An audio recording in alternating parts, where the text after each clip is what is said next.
Welcome back. Today, we're diving into something that, at least on the surface, looks like pure, unadulterated chaos. I'm talking about a wildly energetic compilation of the hit cartoon Masha and the Bear. But we're not just watching it, we're going to decode it. Our goal for this explainer is to transform this seemingly random, crazy series of animated events into an absolute masterclass on the developmental building blocks of childhood play.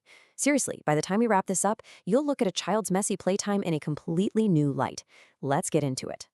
Okay, so here's our roadmap for today. We're going to anchor all these high-energy scenes into 5 core themes of child development. First up, the chaos of role play. Then, sneaking in real education. Third, fostering unbounded creativity. Fourth, we'll look at Bear as the ultimate caregiver. And finally, number 5, the superhero complex. Now, the core comedic and honestly narrative dynamic of this entire show is built on a pretty stark contrast. Just take a look at Masha's goals versus Bear's. Masha operates with this manic, imaginative energy, right? She wants to fight fires. She's stealing pastries from Bunny. She's straight up instigating a pirate mutiny.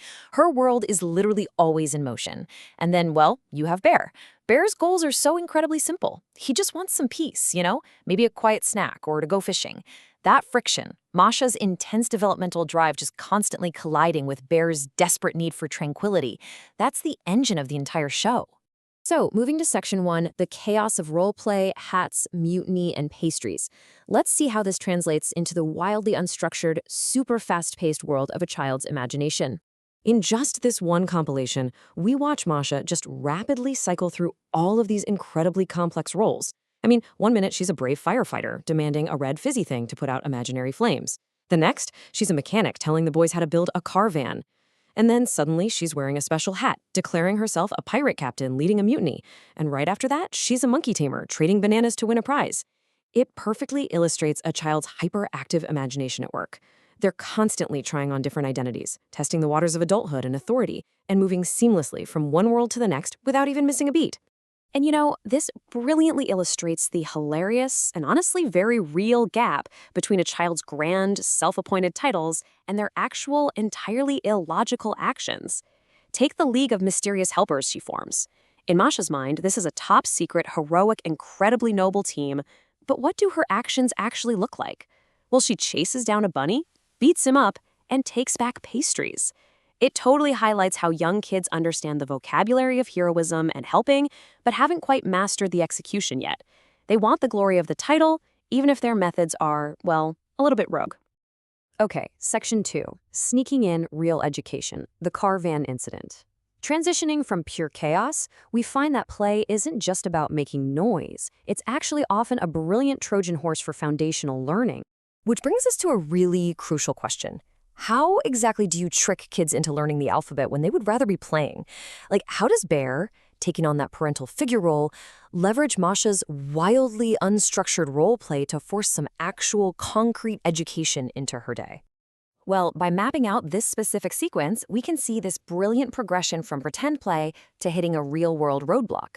First, Masha, who is fully in her mechanic boss persona, commands the boys to follow instructions to build a car van. But then we hit step 2, and reality sets in. The boys look at the manual and realize they can't read it. They don't know the letters. They're totally stuck. And this is where the caregiver seizes the opportunity.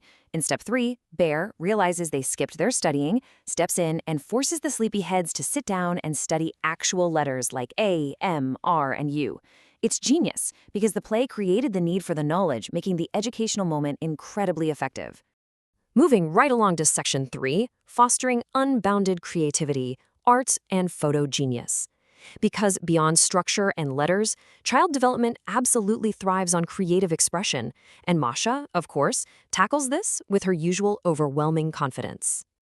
I literally love this line so much.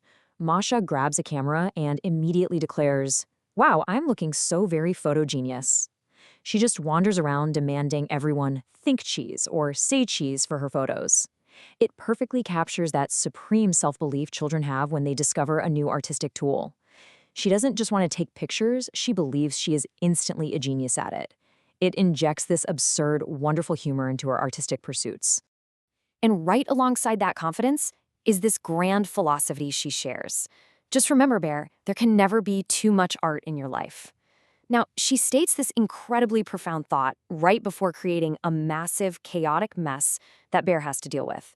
And honestly, this perfectly mirrors the reality of raising a child, right? A child's artistic process is a beautiful, totally essential part of their growth, but we just have to accept that it is usually incredibly messy and chaotic in practice. All right, section 4, Bear, the ultimate caregiver, patience tested. Let's shift our focus over to Bear, who really represents the exhausted but ever-watchful parent, constantly navigating this storm of creativity and roleplay. Just look at Bear's existence here. It is a literal study in parental sacrifice. Notice his desires compared to his reality. He just wants to go fishing, but instead he gets dragged into a full-scale pirate mutiny with Captain Masha. He wants to sit down and have a quiet snack, but he's forced to act as the captive audience for a child who is intensely creating art. He wants peace, but ends up having to rush out to save the kids when they wander off towards the mountain. It really highlights the show's beautiful, touching undertone. A caregiver's job is just this endless loop of putting their own needs aside to protect the kids. Because, as Bear profoundly notes in the source material, you just can't keep an eye on the kids if you can't see them. This brings us to Section 5, the superhero complex, unwanted rescues. This is our final theme, and it's really the grand culmination of a child's imaginative play, that overwhelming desire to be the ultimate helper. Allow me to introduce you to Super Masha. This final evolution perfectly captures a child's deep-seated psychological need to feel important and powerful. I mean, think about it. A child lives in a world that is entirely controlled by adults, so in their playtime, they become the authority. Super Masha is a self-proclaimed superhero who runs around forcefully saving woodland creatures. And the kicker here? She insists on saving them whether they actually want to be saved or not. It's such a hilarious manifestation of a child wanting to exert control and do good, even if the world around them doesn't quite understand their methods. And of course, when those woodland animals inevitably reject her heroic, unwanted rescues, we get this fantastic deadpan reaction from Masha. She just says, "Fine, I leave you to be not safe."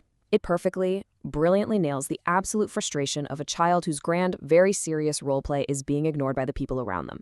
She's offering them salvation, they decline, and she just brushes it off with a wonderful huff of superiority. So good.